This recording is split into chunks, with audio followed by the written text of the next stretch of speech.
Hello बच्चों, let's see this question. Draw Newman's projection of ethane and tell which one is more stable. ठीक है, अब देखिए यहाँ पे आपसे पूछा जा रहा है कि इथेन का न्यूमैन प्रोजेक्शन बनाना है और न्यूमैन प्रोजेक्शन में कौन सा ज्यादा स्टेबल होगा वो बताना है. अब इस क्वेश्चन के लिए जो की कॉन्सेप्ट रिक्वायर्ड है आपको वो है कि आपको पता होना चाहिए न्यूमैन प्रोजेक्शन बनाते कैसे हैं और इथेन का न्यूमैन प्रोजेक्शन कैसे हम बना सकते हैं. So basically the ethane's Newman projection will be the key concept which is required for this question. Let me write the Newman's projection correctly. Newman's projection, ठीक है. अब देखिए हम सबसे पहले ऐसा करते हैं कि इथेन मॉलिक्यूल बना लेते हैं. आपके पास जो इथेन मॉलिक्यूल होता है उसको मैं थोड़ा सा इस तरीके से बनाता हूं ताकि आप विजुअलाइज कर सकें उसको. इथेन में 2 कार्बन होते हैं और 6 हाइड्रोजन होते हैं, है ना. इसका फॉर्मूला क्या होता है? HC2H6. अब लेट्स से कि यहाँ पे इथेन के ऊपर इस तरह से एक हाइड्रोजन लगा हुआ है यहाँ पे, और इसका जो है आपकी तरफ मतलब टुवर्ड्स द ऑब्जर्वर एक इस तरीके से हाइड्रोजन लगा हुआ है यहाँ पे, और एक अवे फ्रॉम दी ऑब्जर्वर इस तरीके से यहाँ पे हाइड्रोजन लगा हुआ है. सिमिलरली यहाँ पर भी हम इसी तरह से एक बार ड्रॉ कर लेते हैं. ये डैश लाइन और वेज लाइन में ड्रॉ कर रहा हूँ यहाँ पे. ये न्यूमैन प्रोजेक्शन नहीं है. न्यूमैन प्रोजेक्शन इसको देख के मैं बनाऊंगा अभी. अब देखो ये हो गया, यहाँ पे हमने बना लिया. लेट्स से कि आप इस मॉलिक्यूल को इस तरफ से देख रहे हो, यहां से देख रहे हो.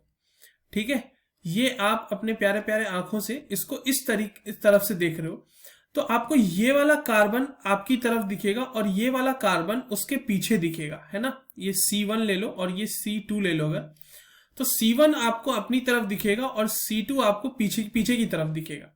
तो न्यूमैन प्रोजेक्शन के लिए हम क्या करते हैं, जो हमारी तरफ वाला कार्बन होता है उसको हम डॉट से रिप्रेजेंट करते हैं, और जो हमसे पीछे वाला होता है मतलब रेयर कार्बन होता है उसको हम सर्कल से रिप्रेजेंट करते हैं. तो हमने C1 और C2 बना लिया. अब देखो C1 के ऊपर 3 हाइड्रोजन लगे हुए हैं, उसको लगा लेते हैं. लेट्स से कि हमारे 3 हाइड्रोजन ऐसे हैं. इसी तरह से हम हाइड्रोजन को उसमें शो करते हैं न्यूमैन प्रोजेक्शन में. ठीक है, ये हमने बना लिया. अब जो इसके पीछे है ना वो हाइड्रोजन आपको इस तरीके से दिख रहा होगा. अब रेयर कार्बन पे लगा हुआ हाइड्रोजन ठीक इसके पीछे दिख रहा होगा. इस हाइड्रोजन के पीछे भी आपको एक हाइड्रोजन दिख रहा होगा और इस हाइड्रोजन के पीछे भी आपको एक हाइड्रोजन दिख रहा होगा. अगर मैं इस डॉट की बात करूं तो ये कौन सा कार्बन है बच्चों? ये है C1, और ये जो सर्कल है ये कौन सा कार्बन है? C2. ठीक है, अब आप यहाँ पे देखें बिल्कुल ये आसपास में है, दोनों के दोनों हाइड्रोजन हर बॉन्ड के लिए. यहां पर भी दोनों हाइड्रोजन आसपास बिल्कुल एक दूसरे के आगे पीछे हैं. तो ये जो फॉर्म आपके सामने बना हुआ है, this form is called as eclipsed form.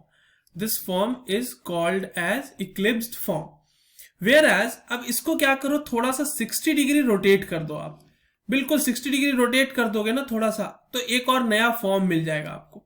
वो नया फॉर्म कौन सा होगा वो देखो. फिर से मैं यहां पे बनाता हूं फ्रंट कार्बन, रेयर कार्बन. उसके पहले फ्रंट कार्बन को ऐसे ही बना लेते हैं. मैंने रेयर कार्बन को रोटेट कर दिया 60 डिग्री, तो इसके हाइड्रोजन तो जहां जहां थे वहां ही रहेंगे. उसके बाद वाले जो है वो बिल्कुल 60 डिग्री रोटेट करके इसके बीचों बीच आ जाएंगे.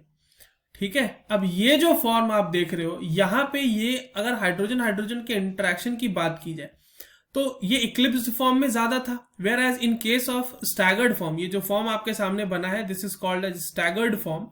स्टैगर्ड फॉर्म में ये जो है थोड़ा दूर दूर है, जिसकी वजह से इनके बीच इंटरेक्शन थोड़ा कम है. वैंडरवॉल इंटरेक्शन जो होता है वो थोड़ा कम है.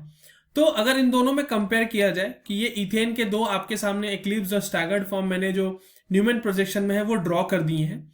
अब इन दोनों में अगर कंपेयर किया जाए तो ज्यादा स्टेबल कौन होगा?